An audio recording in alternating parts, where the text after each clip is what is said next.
Hey everyone, Life Coach Carisa here. Are you living in a body that's screaming at you and it's completely exhausted, but your brain is relentlessly telling you to just keep pushing through? Maybe you have a pit in your stomach, a heaviness in your chest, or you're running on terrible sleep, but the moment you try to pause, that voice in your head tells you that resting is lazy.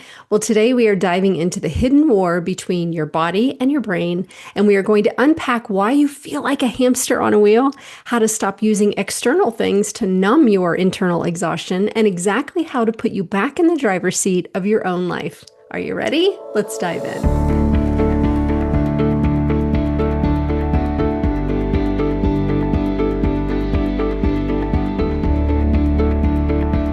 Hey everyone, welcome back to my channel. I'll tell you, we are halfway through summer probably, and it's already starting to be cooler in the mornings in Ohio here, and I'm not a big fan of it, but I'm working on my thoughts about it. Well, welcome back to my channel because today we are tackling a massive disconnect that leaves so many of us physically sick, chronically stressed, and totally burned out. It's the trap of ignoring our bodies to satisfy our brains. I will tell you, after conducting well over 1,000 coaching sessions, I can see that one of the biggest roadblocks to a fulfilling life is treating your physical body like it's just a vehicle meant to carry our brain from one task to the next. I mean, let's look at where this comes from. I think often we can inherit a generational script, a generational programming.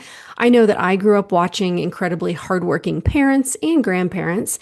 And in my family, and maybe in yours, if you had some downtime or you were actually maybe enjoying things too much, maybe something felt like it was wrong, right? That was the overall narrative, perhaps, that something isn't right. Because sometimes rest could have been labeled as lazy or weak, or you should be more productive. And so the unspoken rule was that life should be hard, and you can only enjoy it someday after you've worked hard enough. So maybe you don't fall into that boat, but I can tell from a lot of my experience that a lot of us have a little hint of that in our backgrounds. So what did we do? Well, we learned to completely sever the connection to our physical warning signs. I think we are becoming more numb, right? We have so much information coming in, and sometimes it's too much to process. We have too many things to go through in our minds and deal with. And so we sever that connection with our body. We no longer are in tune with the signals that it's trying to send us. You know, for decades working in my family's business, I wore that relentless drive like a badge of honor to be what everyone needed me to be. I just kept going. But here is that aha moment for you. Your brain might be able to rationalize working yourself into the ground, but your nervous system, it cannot read that indicator. It only reads stress. Okay, so your brain may be able to rationalize working so hard, but your nervous system is fighting you every step of the way. It's only going to see all of this as stress. And so my body was keeping the score. I experienced headaches, poor sleep, brain fog, irritability. My body was sending me massive warning flares, adrenal fatigue, poor lab numbers, concerns for my cardiovascular health, and the ever relentless yo-yo routine with my weight. But because I didn't know how to understand the signals my body was sending me, I did what most of us do. I started buffering. You may have heard me talk about buffering. Buffering is how we try to escape the uncomfortable physical sensations we don't understand. It is a way to find a temporary good feeling when your baseline is always exhaustion. And so for me, social drinking occasionally turned into craving multiple glasses of wine every single evening to take the edge off. Over shopping became a quick fix, buying a new purse or a pair of shoes just to get that temporary high. Maybe for you, it's not wine or shopping. Maybe it's binge eating low energy foods when you feel down, which I also did. Or mindlessly scrolling social media and binge watching TV until you are completely numb. I did that too. But here is the second powerful realization I want you to take away today. Buffering isn't a lack of willpower. It is your body's desperate attempt to artificially manufacture the peace your brain won't let you have naturally. When we don't understand our physical and mental bodies completely, we let our impulses drive the car.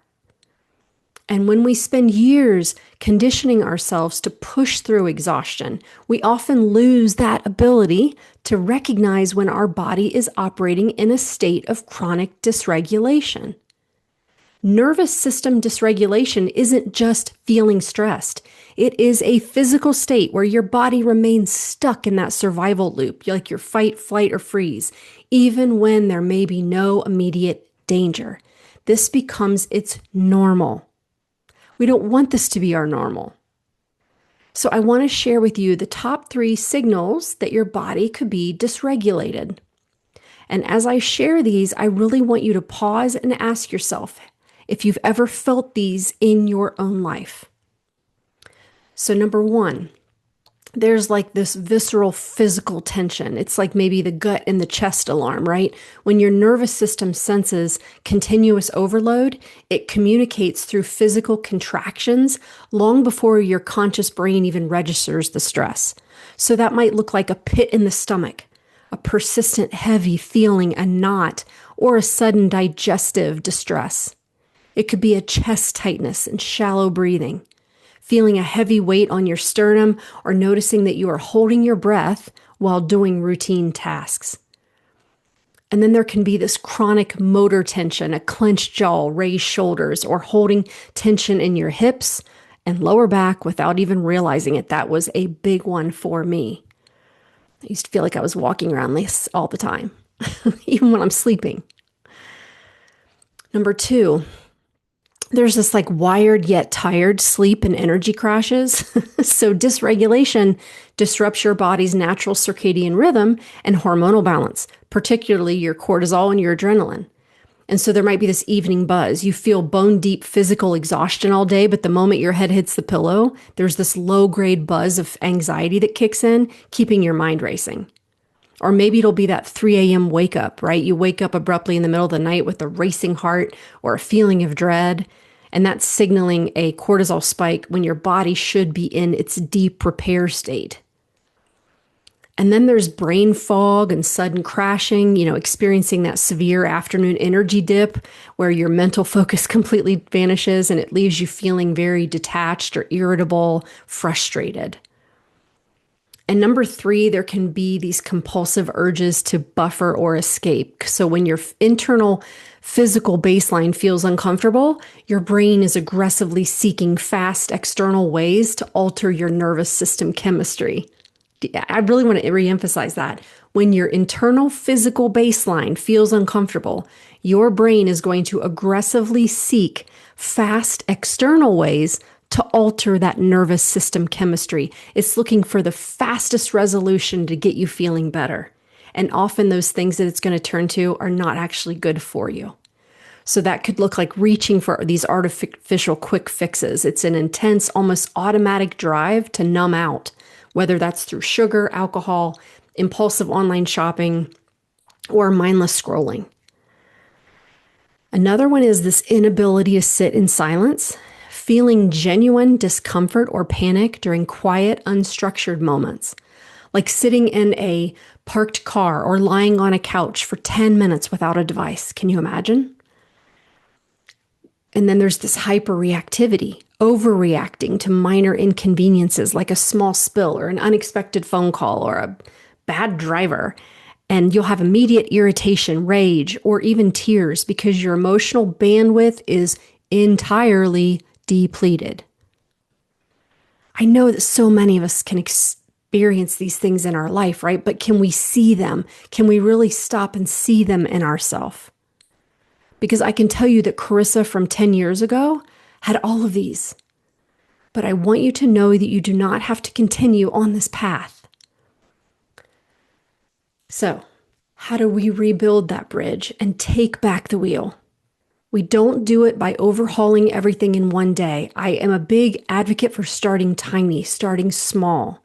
We just have to start by proving to our brains that it's safe to just be. So here's what I want to challenge you with for this week, this month. I want you to pick a calm, quiet morning and challenge yourself to sit completely still for exactly 5 minutes. Do not get up. Do not grab your phone. Do not try to be productive. When you do this, your brain is going to be incredibly busy and distracted, maybe even irritated. Your inner roommate will probably scream that you're being lazy or weak, thanks to all that childhood programming, and that is okay. Let the brain do its thing. Your only job in those 5 minutes is to observe. I want you to notice the pit in your stomach. I want you to notice the buzz of anxiety or the heaviness in your chest. I want you to notice what your brain is telling you. What is it telling you should be doing? What you need to do? Is it creating a to-do list? Is it sending up all these reminders of things you need to finish for this day? Because sitting still isn't about miraculously clearing your mind. It's about finally answering the phone when your body is calling. Okay? So I want to reiterate, it's going to be very noisy in the beginning, but you can get past that point. And what lies beyond that is more peace, more calm, and you retraining your brain and body to be okay with this. When I first started this journey, it probably would have been about 6 years ago. And I was using like a meditation app, one of the popular meditation apps, for just like 3 minutes, because it had this 3-minute meditation, right? And it was just fascinating to see how much I wanted to crawl out of my skin and go do something. But that simple, tiny habit was like the beginning of getting to who I am today. Someone who is deeply in tune with my physical body. I can feel things, I can sense things, and I feel them and I hear them and I notice them and I start to change the course of the path that I'm on if it doesn't feel like I'm in alignment with what really feels best for me at the time. So understanding the signals your body is sending you is life-changing work. When you build a relationship with your physical self, you no longer feel like some invisible force is driving you. You become the one behind the wheel, making conscious, empowered decisions. Your brain can rationalize pushing yourself past your limits, but your body always tells the truth. The second you stop running from what it's trying to say, you stop being a passenger to your own burnout, and you put yourself right back in the driver's seat. All right, everyone, it is my hope that you will slow down just enough to finally listen to what your body has been trying to tell you all along, that you do not have to burn yourself out. If you are ready to look at where these old hand-me-down scripts came from and learn how to replace your unhealthy buffers with true self-trust, I encourage you to grab a copy of my book, Why Am I Like This? It's available in local libraries with branches near me, or you can get your own copy on Amazon right now. And if you are tired of living a life on autopilot, feeling exhausted, and you're ready to build real sustainable mindset tools, we should talk. Head over to my website, lifecoachingwithcarissa.com, and book a no-cost clarity call with me today. Let's get you back in alignment with who you truly are meant to be. I promise your mind and body will be so much happier. All right, everyone, stay present, stay curious, and I will see you in the next video. Have a beautiful day.